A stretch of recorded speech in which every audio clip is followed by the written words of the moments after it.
Gate के सामने से गर्दी कम करो, पीछे जाओ। Once I'm done with that shot, I'm done with that. Action! अरे यार आप साइड पे। And cut! दशकों में कोई एक ऐसी फिल्म आती है जो हमारे दिल और दिमाग को एक साथ छू जाती है। 2009 में आई थी आमिर खान की फिल्म 3 इडियट्स और अब 2023 में विक्रांत मसे की 12th फेल। इन दोनों फिल्मों में एक चीज कॉमन है और वो है brilliant man Vidhu Vinod Chopra. 12th fail movie को उन्होंने इतनी ऑथेंटिसिटी के साथ बनाया है कि इसे देखने के बाद हर कोई अपने आप से रिलेट कर पा रहा है। तो चलिए देखते हैं इस must watch movie 12th fail के कुछ बिहाइंड द सीन्स और जानते हैं कि आखिर कौन कौन से लोकेशंस पर इस मूवी को शूट किया गया है। साथ ही जानेंगे कि इस फिल्म की ऑथेंटिसिटी को मेंटेन करने के लिए मेकर्स को क्या क्या करना पड़ा। जैसा कि हम सब जानते हैं कि 12th फेल एक रियल लाइफ स्टोरी है जो कि बेस्ड है मनोज कुमार शर्मा पर, जिन्होंने अत्यधिक गरीब परिस्थितियों के बावजूद one of the most difficult exam crack किया और IPS ऑफिसर बने। इस मूवी की स्टोरी राइटर्स ने अनुराग पाठक जी की लिखी हुई बुक 12th फेल से ली है।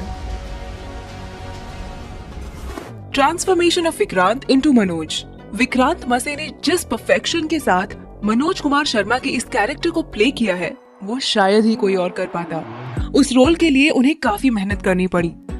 एक्चुअल शूट शुरू होने से पहले ही डायरेक्टर विधु चोपड़ा विक्रांत मसे और मूवी के कुछ क्रू मेंबर्स के साथ इस गांव में आए थे। ये मध्य प्रदेश का रेहा विलेज है जो कि चंबल एरिया के पास है और यहीं पर इस मूवी के सारे गांव वाले सीन्स शूट हुए थे।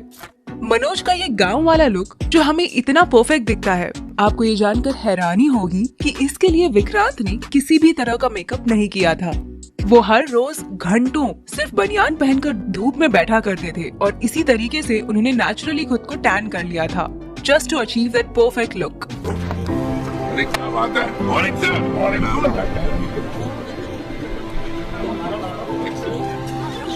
लेकिन ज्यादा धूप की वजह से उनकी स्किन इतनी ज्यादा टैन हो गई थी कि वो जली हुई लग रही थी और ये कुछ सीन्स में एविडेंट भी है। फॉर एग्जाम्पल ये वाला सीन जहाँ मनोज की दादी अपनी जमा पूंजी उसे सौंपती है ये कहकर खर्चे की चिंता मत करियो, अब बड़ा पुलिस अफसर बनकर ही लौटियो। एंड देन ये वाला सीन मेंस एग्जाम में फेल होने के बाद जब मनोज श्रद्धा के घर मसूरी जाते हैं, उस सीन में भी उनकी बर्न्ड स्किन हमें क्लियरली दिखती है।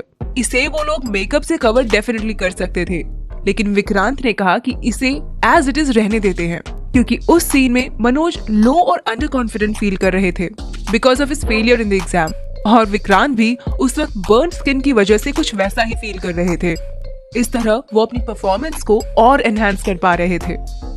बाय द वे, अगर मेकर्स चाहते तो पोस्ट प्रोडक्शन यानी कि एडिटिंग के वक्त भी स्किन को क्लियर और लाइटन कर सकते थे, but they had decided to keep it natural. Madhya Pradesh के उस रेहा गांव में शूट हुए सीन्स के ये रहे कुछ बिहाइंड द सीन्स क्लिप जिसमें 12वीं क्लास में पास होने के लिए मनोज पर्चियां बना रहा होता है। देखिए DOP ने कैसे उसे अपर एंगल से शूट किया था और तब इतना भारी वजन का कैमरा उन्होंने अपनी कमर से बांधा हुआ था। Making of cheating scene.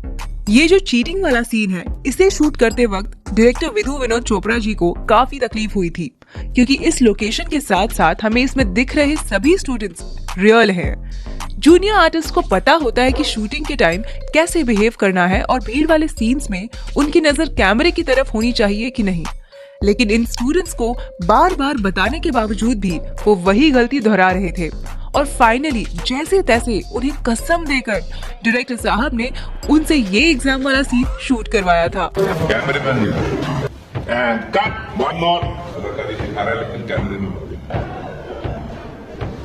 Camera में कट। सारे लोग बोलो कसम खाओ पहले सब लोग। ऐसा हाथ रख के कैसे कसम खाता तुम? इधर रख के बोलो मैं कसम खाता हूँ, आपकी मैं कैमरे में नहीं देखूंगा।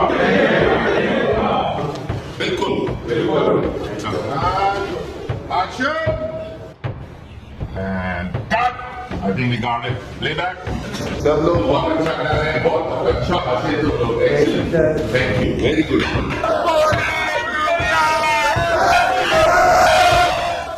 Mastering a jugaad driving. Total इसमें 4 रिवर्स। ये जो सवारी थी उसे गांव वाले लोग जुगाड़ कहते हैं, क्योंकि इसे किसी कंपनी में नहीं बल्कि गांव के किसी बुद्धिमान आदमी ने लिमिटेड रिसोर्सेज से जुगाड़ करके बनाया होता है। इन जुगाड़ू चीजों को चलाना भी उतना ही मुश्किल होता है जितना इसका इनोवेशन। घर के खर्चे निकालने के लिए मनोज और उसका भाई इस जुगाड़ को चलाते हैं।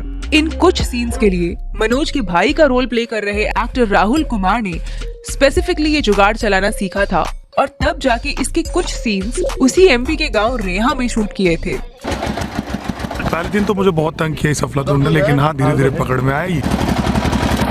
Making a setup at Mukherjee Nagar.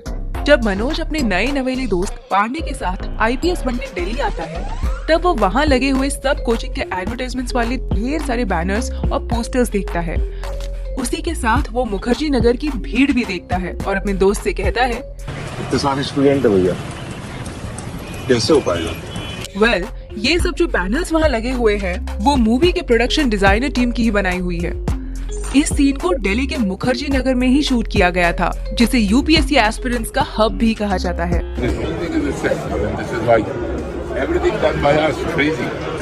Number 5, making it rain on a sunny day.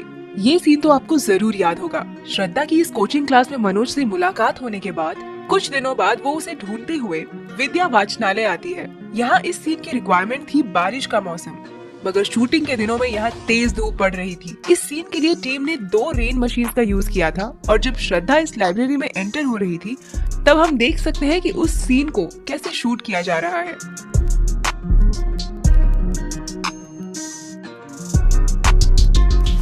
Number 6, Medha sang a song in reality। इस ट्रूथ एंड डेयर सीन में जब श्रद्धा पर गाना गाने का डेयर आता है, आपको ये जानकर हैरानी होगी कि ये आवाज न श्रेया घोषाल की है न किसी और प्लेबैक सिंगर की, बल्कि इसे खुद मल्टी टैलेंटेड एक्ट्रेस मेधा शंकर ने ही गाया है, और वो भी ऑन लाइव लोकेशन। इससे आप समझ सकते हैं कि ये मूवी कितनी ऑथेंटिसिटी के साथ बनाई गई है। जब कास्ट एंड क्रू में से कोई अच्छा काम करता था तो डायरेक्टर विधु उसे 20 रुपए एज अ रिवॉर्ड देते थे, as a mark of good job that somebody had done. जब इस पर्टिकुलर सीन का शूट खत्म हुआ तो विधु जी ने मेधा को 100 रुपए दिए थे, which was 5 times of his regular reward. Indeed, it was worth it. क्योंकि सच में यहाँ पे मेधा जी की परफॉर्मेंस हार्ट स्टीलिंग थी। 100 rupees. When I give 100 rupees, you know how nice it is. ये सीन दिल्ली के दिल्ली हाट इस रियल लोकेशन पर शूट हुआ था। इस सीन को अगर आपने गौर से देखा हो तो आपको रियल कपल मनोज कुमार शर्मा और श्रद्धा जोशी भी यहाँ पीछे बैठे हुए दिखाई देंगे। इन दोनों को बैकग्राउंड में आउट ऑफ फोकस ही क्यों ना हो, लेकिन इस मूवी का हिस्सा बनाना था और ये आइडिया डायरेक्टर विधु जी का ही था। इस सॉन्ग को फिर बाद में मेधा जी की आवाज में एज अ फिल्म वर्जन भी रिकॉर्ड किया गया था। Number 7, Rajneesh transformation. फिल्म के सभी कैरेक्टर्स की स्क्रिप्ट के अकॉर्डिंग एजिंग की जा रही थी और उनके लुक चेंज किए जा रहे थे, लेकिन जब मनोज की छोटी बहन रजनी की बात आई तो उसे छोटा बड़ा कैसे दिखाया जाए, ये चैलेंज मेकर्स के सामने था।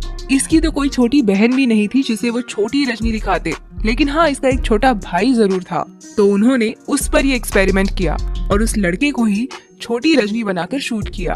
और क्योंकि वो दोनों भाई बहन थे, उनके फेस कट्स अच्छे से मैच हो रहे थे और कुछ इस तरह उन्होंने रजनी के कैरेक्टर में ऑथेंटिसिटी मेंटेन की थी। Number 8, special appearance of doctor Vikas Divya Kirti. हम सब इससे वाकिफ हैं कि 12th फेल में दृष्टि आईएएस के founder and coach Vikas sir का स्पेशल अपीयरेंस है। डायरेक्टर ने एक्शन बोलते ही विकास सर की क्लासरूम में एंट्री हो जाती है। सर आगे जाकर स्टूडेंट्स को सिविल सर्वेंट का महत्व समझाते हैं। And action! आइए Vikas sir, very good, walk fast.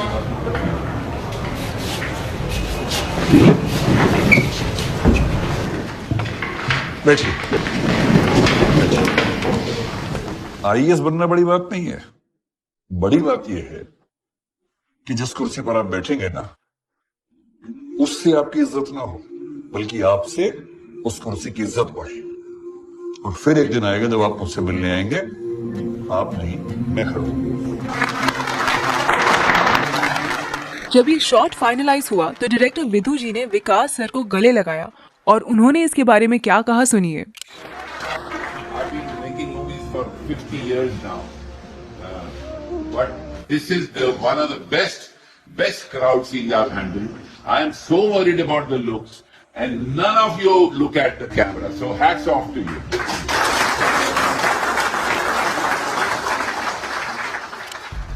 आपकी जानकारी के लिए बता दें कि इस मूवी के कुछ सीन्स और डायलॉग्स विकास सर ने खुद ही लिखे हैं, खास करके ये लास्ट वाला इंटरव्यू वाला सीन। 12th फेल को पहले राजकुमार ईरानी डायरेक्ट करने वाले थे, लेकिन इसे लिखते लिखते विदु जी इन कैरेक्टर्स से कुछ इस तरह अटैच हुए कि उन्होंने इसे खुद ही डायरेक्ट करने का फैसला किया। यूजुअली विदु विनोद चोपड़ा अपने फ्रेंड्स राजकुमार ईरानी और अभिजात जोशी के साथ कोलैबोरेट करके लिखते हैं, लेकिन उस टाइम पीरियड में वो दोनों डंकी पर काम करने में बिजी थे। काश राजकुमार ईरानी डंकी की वजह 12th फेल को डायरेक्ट करते। उनकी डंकी ने तोड़ी हुई ब्लॉकबस्टर की स्ट्रीक टूटने से तो बच जाती। Shooting at UPSC headquarter. Climax में जब यूपीएससी के प्रीलिम्स और मेंस को क्वालिफाई करने के बाद मनोज को जो इंटरव्यू कॉल आता है, तब मनोज के साथ श्रद्धा उसे यूपीएससी हाउस तक छोड़ने आती है। यहाँ गेट के बाहर जितने भी सीन्स हैं, इन्हें रियल लोकेशन दिल्ली के धौलपुर हाउस पर ही शूट किया गया है। ये वही जगह है जहाँ पर यूपीएससी के इंटरव्यूज लिए जाते हैं और यहाँ पर मूवी को शूट करने के लिए मेकर्स को स्पेशल परमिशन लेनी पड़ी थी। लेकिन उसके बाद के जितने भी अंदर वाले सीन्स हैं, उन्हें वहाँ शूट के लिए परमिशन नहीं मिली और इसी के कारण उन्होंने ये सारे सीन्स इसी हाउस के रेप्लिका में शूट किए थे। ये एग्जैक्ट रेप्लिका न्यू दिल्ली में रिकंस्ट्रक्ट किया गया था। Making of the song restart. Bollywood में जो पहले कभी ना बना हो, कुछ ऐसा एंथम सॉन्ग डायरेक्टर विदु जी को इस 12th फेल मूवी के लिए बनाना था। जैसे कि कोई कमरे में गा रहा हो, थोड़ा सुरीला और थोड़ा बेसुरा, थोड़ा आगे थोड़ा पीछे। तो शांतनु मोइत्रा ने इस रीस्टार्ट सॉन्ग को कंपोज किया था और देखिए इसे कैसे रिकॉर्ड किया जा रहा है। विदु जी ने इसे उनके असिस्टेंट डायरेक्टर से रिकॉर्ड करवाया था, क्योंकि उनका कहना था कि ये लोगों का गाना है, तो लोगों को ही गाना है। Detailing in the shots. 12th fail को कम्प्लीटली ऑथेंटिक बनाती है इस पर की गई डिटेलिंग। तो चलिए बात करते हैं इस मूवी के कुछ डिटेल्ड सीन्स की। सबसे बेस्ट चीज ये थी कि मनोज कुमार शर्मा और श्रद्धा जोशी, इन दोनों के भी रियल लाइफ के नेम्स मूवी में भी एज इट इज रखे गए थे। मनोज गरीब घर से बिलोंग करता है, तो उसकी सभी सॉन्ग्स हमें क्लासिकल बैकग्राउंड म्यूजिक के ही सुनने को मिलते हैं।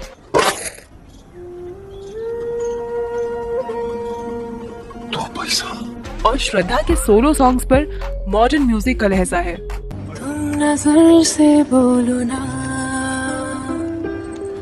लेकिन जब वो दोनों साथ में आ जाते हैं, तब इन दोनों क्लासिकल और मॉडर्न म्यूजिक को ब्यूटीफुली कंबाइन करके प्रेजेंट किया गया है।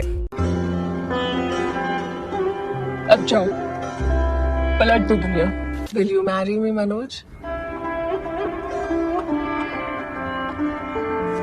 श्रद्धा डिप्टी कलेक्टर बनने के बाद जब मनोज के इंटरव्यू के दिन दिल्ली आती है, जिस व्हाइट एम्बेसडर कार में वो दोनों यूपीएससी के लिए ट्रैवल करते हैं, उस कार के नंबर प्लेट की शुरुआत यूए यानी कि तब के उत्तरांचल और आज के उत्तराखंड को रिप्रेजेंट करती है। 12th फेल के ऑलमोस्ट सभी सीन्स रियल लोकेशन पर ही शूट हुए हैं। हालांकि गांव वाले सभी सीन्स को डायरेक्टर और team easily Mumbai film city में शूट कर सकते थे, but they decided to shoot it in the real village of Reha, just to be a lot more authentic. ये पहली ऐसी फिल्म है जो रियल मुखर्जी नगर और राजेंद्र नगर में शूट हुई है, और वो भी रियल यूपीएससी स्टूडेंट्स के बीच। मुखर्जी नगर में हर हिंदी मीडियम का वो बच्चा था जो अपने गांव में ये बोल के आया था कि मुझे कुछ करके दिखाना, तो उसमें भी है। इस मूवी का हर एक सीन डिटेल है, जिन्हें डायरेक्टर और उनकी टीम ने काफी मेहनत और ध्यान से बनाया है। हार नहीं मानूंगा 12th fail restart based on a true story inspired by million true stories. इसका माने क्या है? हजारों कहानियों से प्रेरित है, तो हजारों कहानियां किनकी कहानियां हैं? वो आपकी कहानी है। और वो पोस्टर में आप ढूंढते रहिएगा कि हीरो कहाँ है, वो आपको नजर नहीं आएगा। एक्चुअली इसमें अगर हम स्पॉट द हीरो कॉन्टेस्ट करें तो बहुत इंटरेस्टिंग होगा, आपको पता ही नहीं लगेगा कि है कहाँ। यही मैं कहना चाह रहा हूँ। इसमें तो एरो लगाया है हमने आपके लिए कि आप ढूंढ ले कि हीरो कहाँ। ये होते हैं रियल हीरो। हजारों में से एक मनोज, जैसे हजारों लोगों लाखों लोगों में आप एक। कई लोगों ने कहा कि उनका हीरो गौरी भैया है, कोई कहता पांडे है, कोई कहता मनोज है, कई कहते श्रद्धा है। तो जब आप ये फिल्म देखें तो हमको जरूर बताइएगा कि आपकी नजरों में इस फिल्म का सही हीरो कौन। मैं भी हो सकता हूँ अगर आपको लगता है तो वो बता दीजिए। 12th फेल 27 अक्टूबर 2023 को थिएटर्स में रिलीज हुई थी। रिलीज पर क्रिटिक्स ने तो इसे अच्छा रिस्पांस दिया ही था, लेकिन पब्लिक ने भी इसके तारीफों के पुल बांध दिए थे। यही नहीं, बल्कि कमल हासन सर ने भी 12th फेल देखने के बाद तारीफ भी की थी। नमस्ते, I am talking from the NFDC Theatre in Chennai, where I saw 12th Fail by Mr. Ritu Vinod Chopra. He's a friend of mine. These are occasions when you feel proud to say that you're somebody's friend. It's not an ambitious film, but it's a film about ambition. And to craft such a film and make it work, that is ambitious. And he has embarked upon it. I'm very happy I saw the film. Most of them who saw the film I spoke to had only one thing to say. Long time since we saw a good film like this. I would like to second that motion. Thank you, Vinod Chopra, for making a film like this. It brings back hope in filmmakers like me to confidently go ahead and do what you love most. 3 star. अगर आप भी 12th fail देख चुके हैं तो कैसी लगी आपको विक्रांत, मेधा और बाकी एक्टर्स की परफॉर्मेंस? हमें कमेंट करके जरूर बताएं। क्या रहा तेरे रिजल्ट का? IPS। इस वीडियो को आखिर तक देखने के लिए आपका तहे दिल से शुक्रिया।